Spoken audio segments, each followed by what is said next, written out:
sagalee waaqayyo irraa dubbiseen isa booddee sagalee waaqayyo waliin ilaalla. Wangeela Yohaannis boqonnaa 8 lakkoofsa 1 irraa kaasee isa jiru nan dubbisaa. Namoonni qabdana duukaa baastanii dubbifattu gabaabaatan sagalee waaqayyo dubbadhaa. Sagalee kana waliin ilaalla. Wangeela Yohaannis boqonnaa 8 lakkoofsa 1 irraa kaaseen dubbisa. Akkas jedha. Yesuus ergasii gara gaara ejersaatti ol ba'e. Ganama obboroos deebi'ee gara mana qulqullummaa dhaqe. Namoonni hundinuu gara isaa dhufan. Dhufnaan inni immoo taa'ee isaan barsiisuu jalqabe. Barsiisonni seeraatii fi fariisonni dubartii ejerratti qabamte tokko ol galchanii namoota gidduu dhaabbachiisan. Yesuus immoo barsiisa dubartiin kun utuu ejjituu qabamte Museen seera is keessatti dubartoota akkasii dhagaadhaan rukunne akka jennuuf nu abboomeera. Egaa ati immoo maal jettaa jedhan. Isaan kanaan qabanii isa hadheessuudhaaf akkas jedhanii isa qoran. Yesuus garuu gadi jedhee quba isaatiin lafatti caafe. Isaan garuu ittuma dabalanii waan isa gaafataniif Yesuus ol jedhee isin keessaa namni cubbuu hin qabne duraan dursee dubartii kanatti dhagaa haa darbatu isaaniin jedhe. Kana booddee ammas gadi jedhee lafatti caafe. Isaan kana dhagaanii jaarsoliidhaa hamma warra kaaniitti tokko tokkoon ba'anii adeeman. Yesuusin qobaatti dhiisan. Dubartittiinis achuma dhaabbattee hafte. Yommus Yesuus ol jedhee dubartii nana meerre isaan namni tokko illee firdii sirratti hin raawwanne isheedhaan jedhe. Haleluuyaa. Akkas jedheen dubbadha ganama kana gidduu siif gala jedheen dubbadha. Mirka mirgaa ol fudhaati gidduu naa galeedhaa dubbadha. Wanta itti sodaatu sana hin beeku waaqayyo garuu sagalee sii fideera. Wanta itti yeellaa ittiin salphadhaa jettu sana hin beeku waaqayyo garuu dubbii sii fideera. Nama amanu tokko waaqayyo ganama kana akka jedhu gidduun sii galaa. Maaloo amanaati gidduun sii galaadha waaqayyo. Harka kee mirgaa akkas godhiiti gidduu naa gala waaqayyo jedhi dubbadhu. Gaggabaabseen dubbadheen isa booddee waaqayyoon isiniif kadhachuun barbaadama. Waaqayyo keessa kun akka paastariinis jiru waaqayyoon hin kadhana namoota waaqayyo wajjiniini. Tokkoffaa irratti maal gidduu siif gala waaqayyo kan jedhu walii wajjiniin kan ilaallu salphina kee gidduu sii gala waaqayyo. Haleluuyaa. Maal gidduu sii galan jedhe. Salphina kee gidduu waaqayyo sii gala. Nama bukkee kee jiru harkaan qabiiti isa ittiin qaanaa jette sana gidduu waaqayyo gidduu siif galaa jedhaani.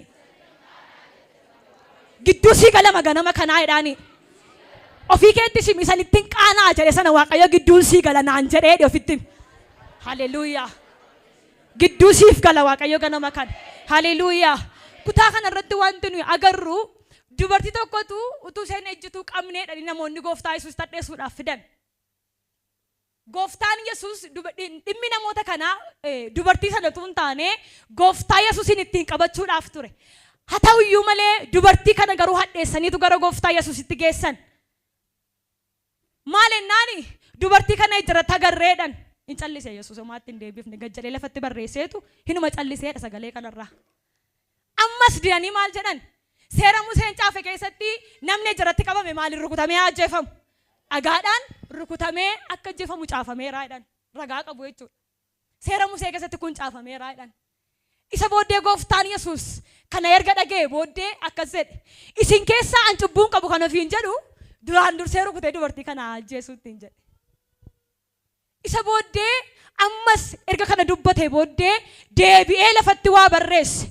Isa booddee warri du'aaf dubartii kana eegan warri salphisuuf dubartii kana eegan wanta baatanii jiran sana lafatti darbataniitu booddee isaaniitti deebi'an. Harka mirgaa ol fuudhi waan sirratti dubbadha. Qaanii kee inni eegu hin qaanaa ganama kana. Isinii galaan jiru isin harka kee mirgaa ol fuudhi. Hin yeellofti hin kufti amma ofirratti ofsi hin qaanofti jedhee inni ishee eegu ganama kana yeellee dudduubatti deebi'a siin jedha waaqayyo. Nama tokkoof hin ta'an calliseen dubbadhaan sagalee waaqarraa dhageen dubbadha. Maaloo harka kee mirgaa ol fuudhi ammallee nanaasaa. Warra salphina kee eegan salphinaan gasha waaqayyo. Warra qaanii kee eegan qaanessee gasha waaqayyo. Dubartii kana akkoo itti hadheessaniiru gooftaa Yesuusitti. Haa ta'u malee gooftaan Yesuus akkasitti hin jedhe isin keessaa namni cubbuu hin qabne rukutee ajjeesuutti hin jedhe. Jecha tokko dubbatee diina kee qaanessa waaqayyo ganama kana. Firoosii kan biraan qabu. Diinni kee inni si qaanessuuf dhiibee fidee booddee salphina biraan si ga'ee jira miti. Nan qaanaatee sodaataa harta miti. Harka mirgaa ol fuudhi waan sirratti dubbadha. Isatti nan salphadheettu kanaan hin salphattu. Inni si salphisuuf ga'e garuu salphatee deebi'a. Harka kee mataa kee irra marsinii salphisuuf ba'e salphatee deebi'a jedhi dubbadhu ati. Qaanee booddeetti deebi'a. Inni salphisuuf ba'e qaanee deebi'a. Hin qaanesse waaqayyo diina dubartii kana. Abeet. Isa salphinaaf si barbaadu ganama kana waaqayyo qaanesse deebisa. Falan qabu ka waaqayyo dubbate waan ta'eef lafatti dhagaa isaan darbataniitu booddee isaaniitti harkuma dhufanii hin deebi'an. Harka duwwaa gasha jedhana waaqayyo baran.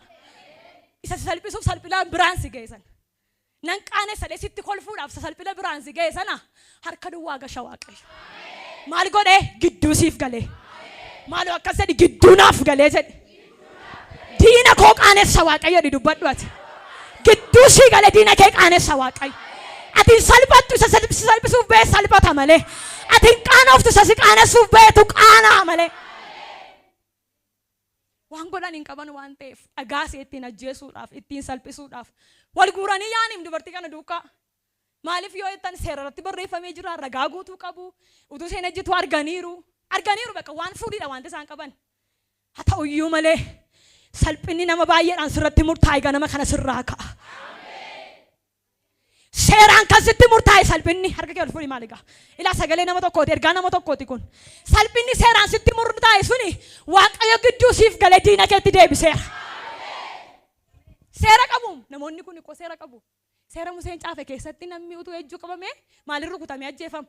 Dhagaadhaan rukutamee ajjeefama. Ragaa guutuu qabu. Guutuudha ragaan isaanii. Dubartii kanas immoo utuu isheen ejjitu maal ta'aniiru? Arganiiru. Qabatamaa isaa arganiiru. Itti murteessaniiru dubartii kanatti. Gara gooftaa Yesuusitti fidan. Gaafa gooftaa Yesuusitti fidan inni araaraan isee yaadateetu iseedhaaf salphina isee gidduu iseedhaaf dhaabate. Har'as waaqayyo siif salphina kee gidduu dhaabbata. Inni si yaadatu diinni kee harka duwwaa gala.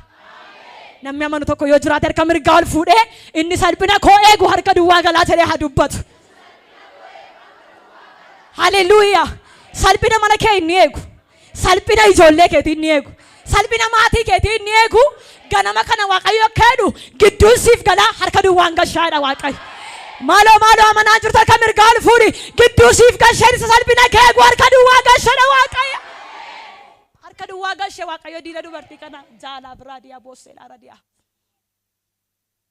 Akkuma kana wangeela Yohaannis boqonnaa 2:1 kaanee gaafa laallu hin dubbisu yeroo keenyatti fayyadamna.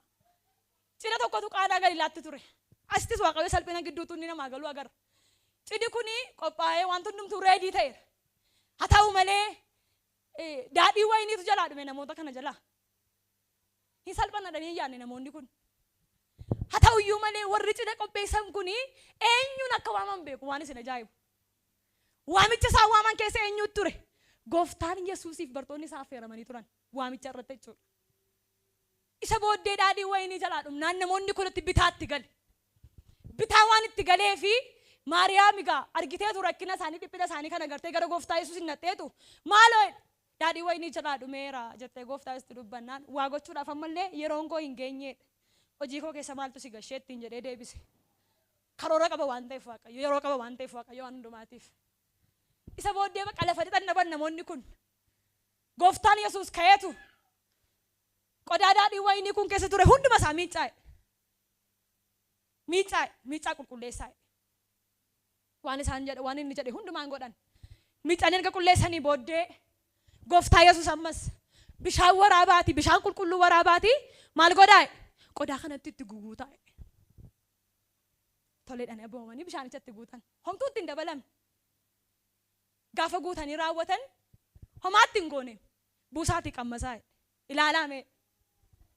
Gaafa ilaalchisanii wantichi isa duraarra caala. Dhageessaniittu isa dura dhume sana caalaa inni amma homaa hin qabne kun maal ta'e hin caale harka mirgaa ol kaastaa waan dubbadha. Waaqayyo salphina kee gidduu galeetu isa caalutti si baasa. Nama amaneef ta'e irra laakuu naaf beeku jaalaaf raadii gaalaa raadiyaa boosseedhaa raadiyaa ol fuudhi harka kee mirgaa waan surratti dubbadha. Salphina kee gidduu si dhaabbatee isa caalutti si dabarsa waaqayyo. Salphina kee gidduu siif galee isa caalutti si dabarsa waaqayyo. Wiidhaa raadiidhaa boosseedhaa raadiyaa. ati nan qaanaa itti miti waaqayyo kana siin qabu abbe isa caalutti si dabarsuudhaaf karoora sii qaba malee. Maatii kanatti kokolfuudhaaf namni baay'een qophaa'eera. Maaliin waamicha nama waamaniitu akkas nama godhuu kan jedhu baay'eedhaam yoona la kana. Sila waan ga'uun qopheessanii dadari kan jedhu baay'eedha. Haa ta'u malee waaqayyo karoora qaba. Mirga kee ol fuudhime. Namni waa'ee kee waan barbaade haasa waa'ee kee waaqayyo karoora qaba. Ofumaa waamtii waaqayyoon ofumaa waaqessitii waaqayyoon haa jedhani waaqayyo waa'ee keef karoora qaban siin jedhan. Kan jedhu baay'eedhaam yoona ala kana. Gungumee kanaasoo. Maanni waamicha nama waamaniitu akkas nama godhu maal sila waan ga'uun qopheessanii humna isaanii moo laala nama waamanii kan jedhu baay'ee jira. Waaqayyo garuu gidduu galeef. Inni gaaficha gidduu galeef ganama kana siifis gidduu siif gala. Ilaa sagaleen natti dhufaara sagaleen dhagaara harka mirgaa ol fuudhi maaligaa. Waaqayyo lafa salphinaa kana gidduu siif gala sana waaqayyo. Ameen ameen ameen ameen ameen. Hinjiru wanta tijjata sanan jiraachisaadha waaqayyo. Zaagataa gala firreedee beeshilaa radiyaa. Dhumeen ittiin salphadhaa wanta tijjatu sana gidduu siif galee si jiraachisa waaqayyo. Ilaa sagalee nama tokkooti kun. Inni isaan dura hojjetan isa gooftaan Yesuus dhufee bishaan waraabaa jedhee. Hin caale bishaantu caale. Gaafa Yesuus dhufu jireenyi kee hadhaa'e sii minyaa. Inni salphina kee gidduu siif dhaabateetu jaalaaf raadiyaa raadiyaa boosseenaa raadiyaa jireenya kee hadhaa'e sana sii mi'eessa. Maal harka kee ol fuudhi waan sirratti dubbadhee darba. Ilaa lafatti na salphadheette kana gidduu waaqayyo siif galeetu wanta hadhaa mana keeti dookimentii kee haa ta'u mana kee haa ta'u ikoonoomii kee haa ta'u wanta hadhaa'e sana waaqayyo gidduu sii galee sii mi'eessa. Gidduu siif galee sii mi'eessa waaqayyo. Harka kee ofirra naannasitti gidduu naaf galee naa mi'eessa inni dubbadhu ati.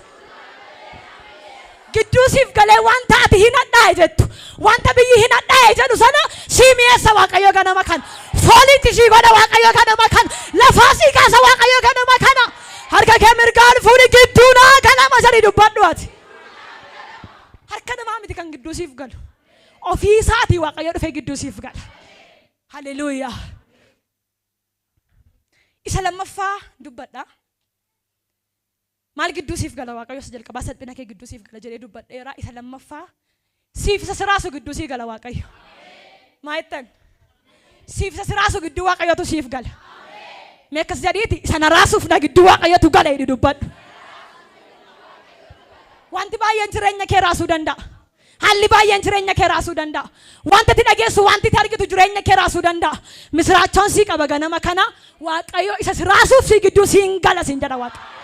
Merga kee mirgaa fuulduratti qabi isa naraasu gidduu naa galameera jedhi dubbadhu ati. Gidduu siif gala waaqayyo. Mina bukee eega jirutti bu'i inni siraasu sun gidduu galameera jedhi dubbadhu. Amma gidduu galameera jedhi maaligaa? Sirraa gab jedhaa jedhi dubbadhu. Jaalaaf reedelee beeshilaa radiyaa. Maatiyoos 8:23 bantinaa dubbistaa. Maatiyoos 8:23. Siif isa siraasu gidduu waaqayyo siif gala ganama kana. Gidduu galuu isaarraan kan ka'e immoo wanti mana kee raasu gab sirraa'edha. Ilaamee harka kee qas godhiiti gab narraa jettaa jedhi dubbadhu maaligaa? Nama amantiin barbaadu waan siraasu qabdaa harka mirgaa ol kaase. Wanti mana kee raase jira wanti jireenya kee raase jira. Beektaa mee yaadimee sammuu kee keessatti deeqaa tokko akkuma kee ol fuudhiiti. Isa booddee erga amantee booddee harka kee qas godhiiti narraa gab jettaa jedhi dubbadhu. Inni siraasu mana kee irraa gab jedha. Inni siraasu jireenya kee irraa gab jedha. Inni siraasu gola kee irraa gab jedha sirraa ganama kan gidduu sii gala waaqayyo. Nu dubbise. Yesuus bidiruu yaabee bartoonni isaas isaa wajjin adeeman. Kunoos qilleensi jabaan bishaanicha irratti hin ka'eedha. Amma dhaan bishaanii bidiricha irra dambali'utti hin ga'eedha. Yesuus rafee ture. Bartoonni yommus gara isaatti dhiyaatanii isa dammaqsanii nu oolchi yaa gooftaa nu hodhumuuf jennaa jedhan. Inni immoo deebisee isin yaa warra amantii hir'uu maaliif sodaattan isaaniin jedhe. Yommusumas ka'ee qilleensicha bishaanicha ifatee gabii guddaan isaa hin ta'e. Kanarratti namoonni na'anii dinqifachaa kun nama attamiiti qilleensiif bishaan iyyuu isaaf abboomamu jedhan. Ameen. Haleluuyaa. Waaqni ati amanatte waaqa waan hundumaa irratti aboo qabudha.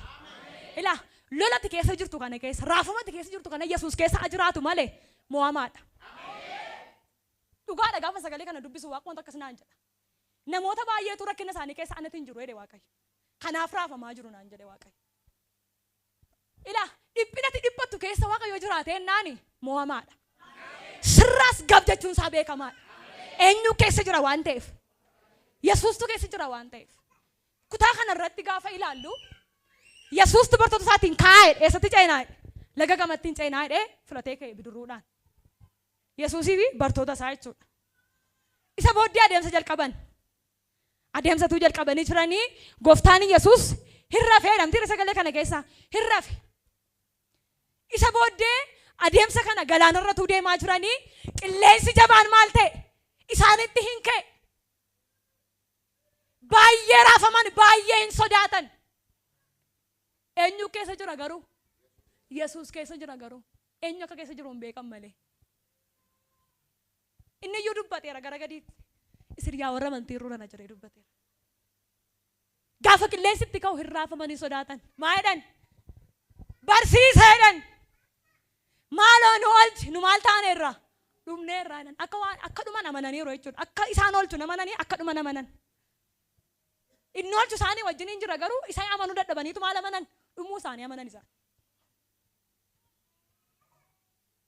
Ni sodaatan. Hin raafamani baay'ee dhiphatan. Akkasittiin jedhan. Barsiisa maaloo dhumnee nu oolchi jedhan. Yeroo baay'ee rakkina keenyaan liqinfamna malee amantiin qabnu rakkina keenya keessatti. Wanti tokko nu raaseennaan bakka aan du'eera bakka aan baranan ba'unnee ofirratti murteessine isa akkasii amanuun gashinu nuyi. An salphadheera an kufeera nyaatameera jechuun baay'ee amanna isa kana fuudhiin amantiin keenya achirratti. Garuu waaqayyo na wajjin jira nan oola jechuu hin dandeenyu. Achirra keenya hin raafama amantii keenyatu raafamaadha. Haa ta'uyyuu malee gooftaan Yesuus nu oolchi gaafa isaan jedhaniitti iyyanii ka'eetu isin yaa warra amantii hirroo nana jedhe. Ka'ee dhaabbatee maal jedhe galaanichaan gab jedhi ittiin jedhe. Harka mirgaa ol fuudhi maaligaa. Wanta mana kee raasu sana waaqayyo gidduu siif galeetu gadama kan gab sirraa godha. Maaloo namni amantu miila keetiin dhaabadhuuti gab narraa godha waaqayyo di dubbadhu ati. Mana keerraa waan gab godhu qaba waaqayyo. Jireenya keerraa waan gab godhu qaba waaqayyo. Gidduu siif galeetu. Jaalaa birreedeelee boosiidhaa radiyaa. Siif isa sirraasu gidduu sii galeetu waaqayyo. Mana kee isa raasu gab sirraa godha. Ofirra naannoo itti namni amantu gab narraa jala jadi dubbadhu ati. Mana keerraa gab jaleera gadama kana. Jaalaa birraadii boosiidhaa radiyaa nooraa eebbifama. Qilleensichaanis galaanichaanis maal jedhe? Gab jedhaa.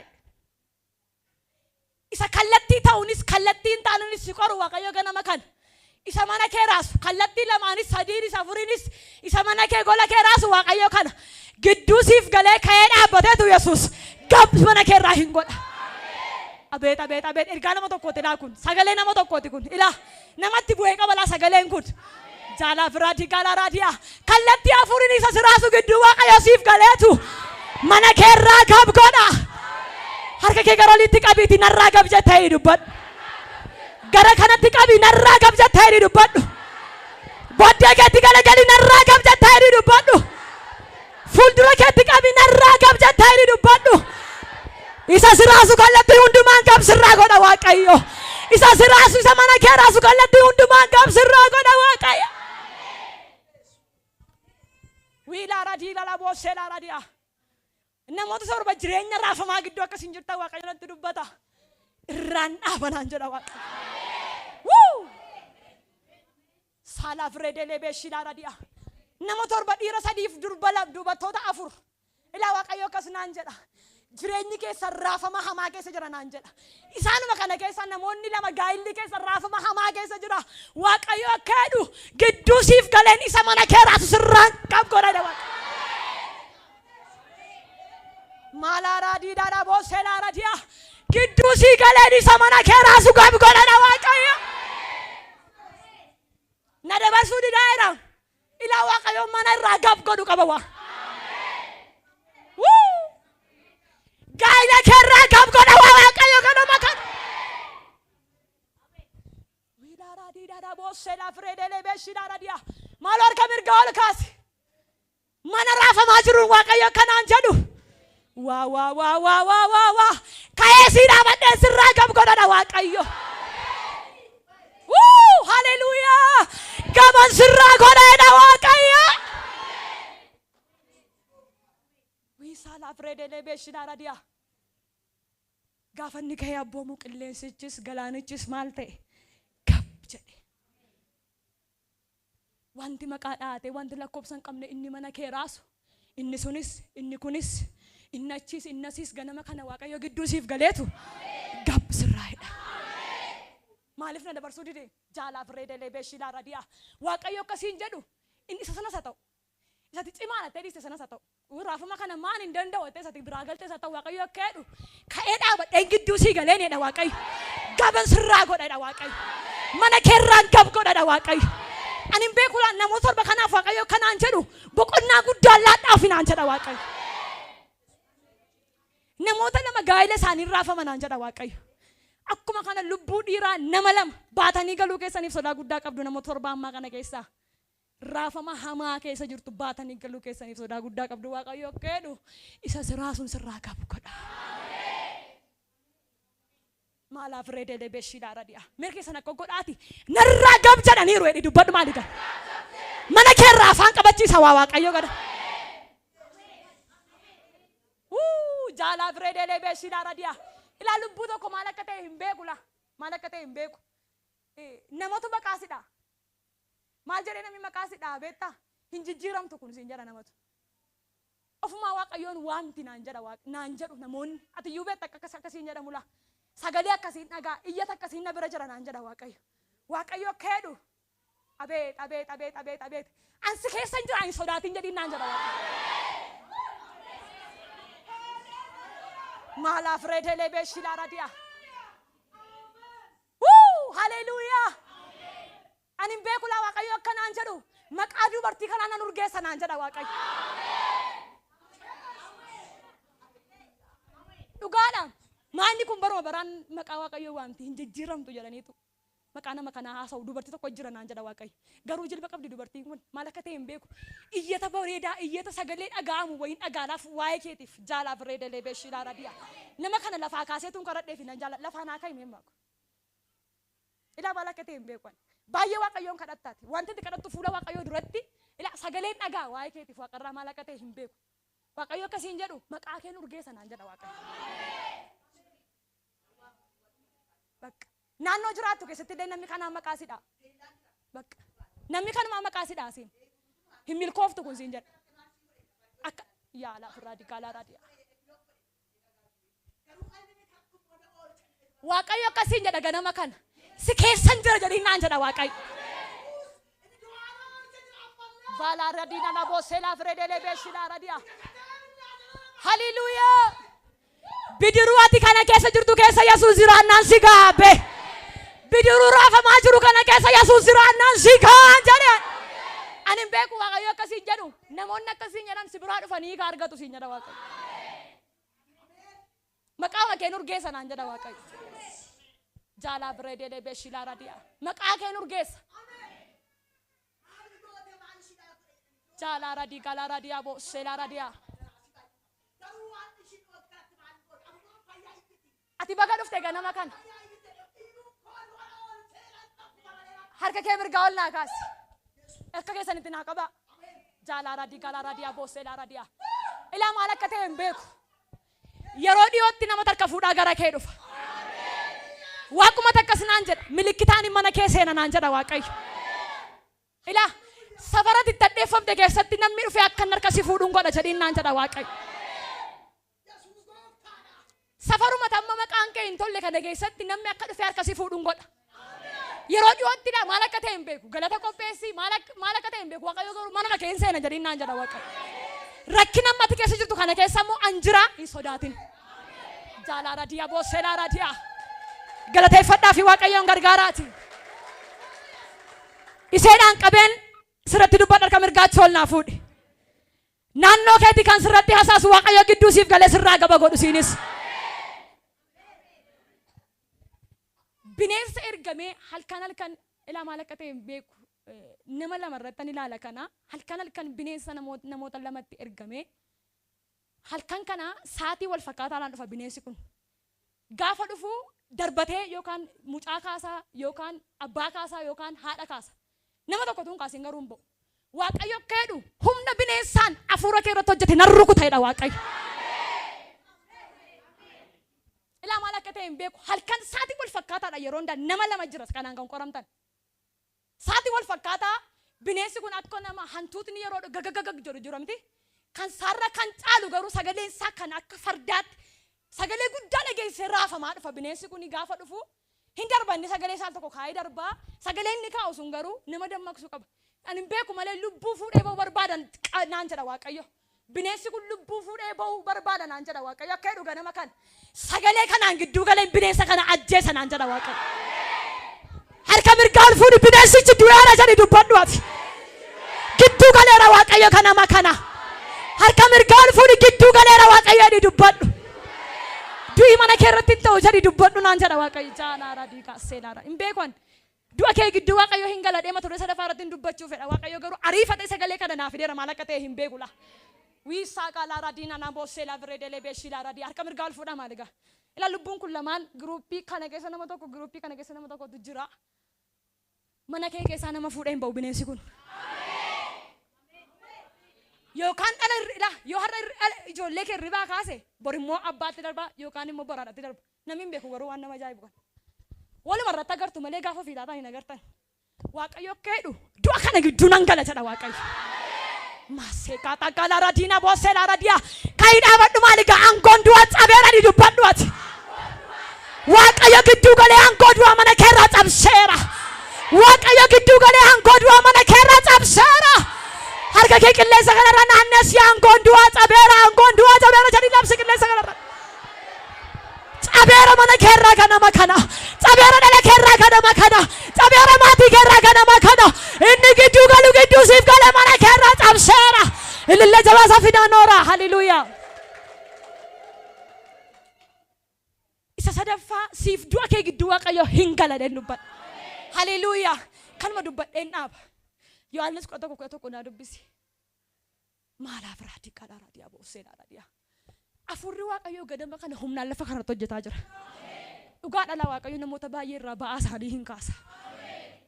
Dhugaadha namoonni baay'een Waaqayyo dhimma waa'ee kanaatiif maal jedha jettanii Waaqayyo akka gidduu isiniif galuuf waan fidatanii dhuftan namoonni qabdan namoonni 5 akkas keessa jirta Waaqayyo nutti dubbateera. Isatti gidduu gali jette sana gidduu siif kan gala jedha. Amma turee godhee kaasuu dhiisuu nan danda'a. Isatti fidattee dhufte sana Waaqayyo garuu akkasinaan jedha nama 5. Kana giddummaa Waaqayyo hin galu taanaan hin jiru jettanii namoota dhuftan. Waaqumtuu hin jiru kana giddummaa hin galu taanaan namoonni jettanii dhuftan jirtu. Waaqayyo akka jedhu isatti sodaatte sana gidduu siif hangala. Jiraachuu koon sitti agarsiisa jedhiin naan jedha Waaqayyo.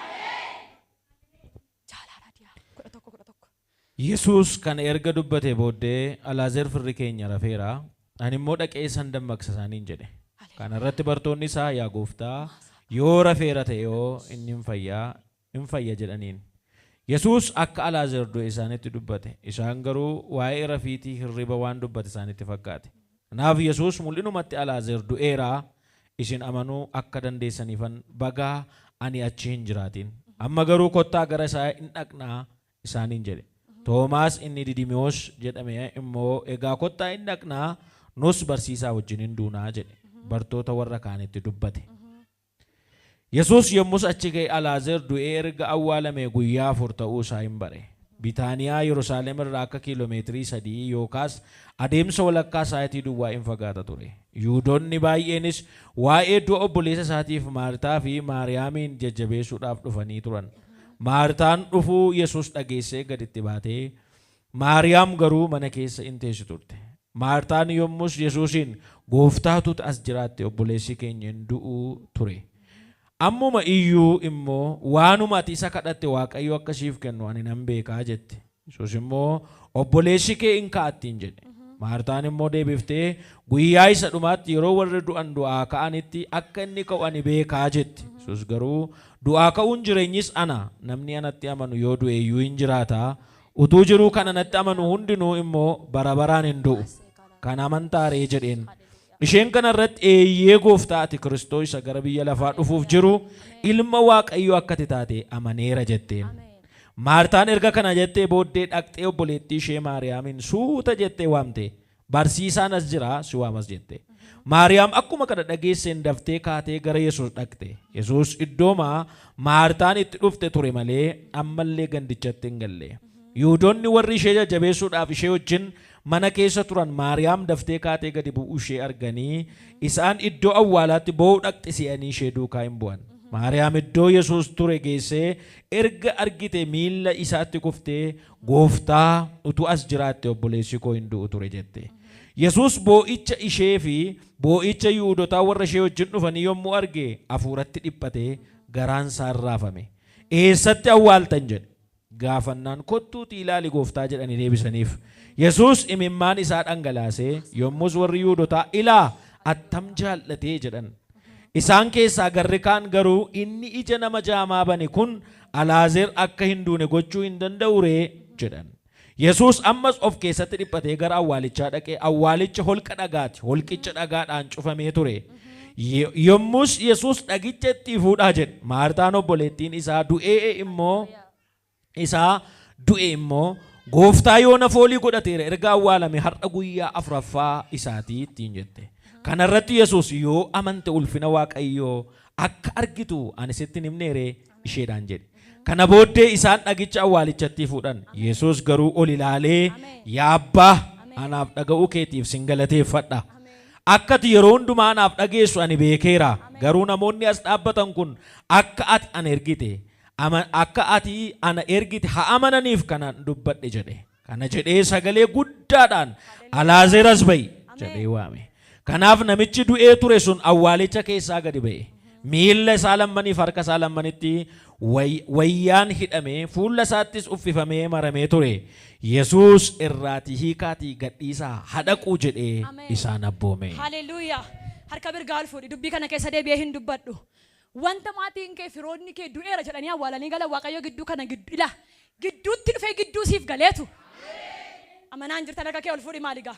Biyyitti walii galee obbolaanitti walii galee maatiitti walii galee wanta waa'ee keef awwaalame sana waaqayyo dhufee du'aa siif kaasa ganama kana.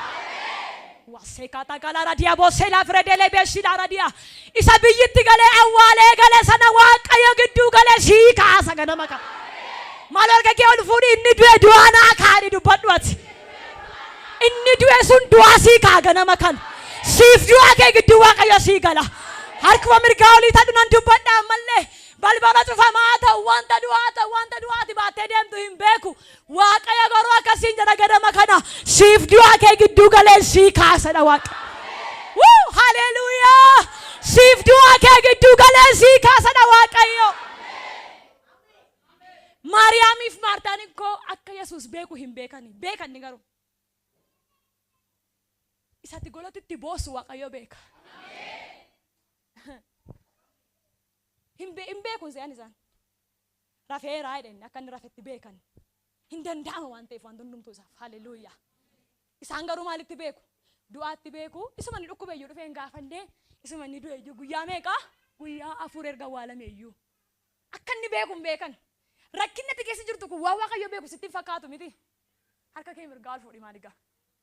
Wanta ati keessa jirtu kana waaqayyo beeka. Waaqayyo in argaa. Irra deemaa dhufee du'aa sii kaasa waaqayyo ganama kana. Maseekata gala radia boosela radia. Irra sii deemaa dhufee du'aa sii kaasa waaqayyo ganama kana.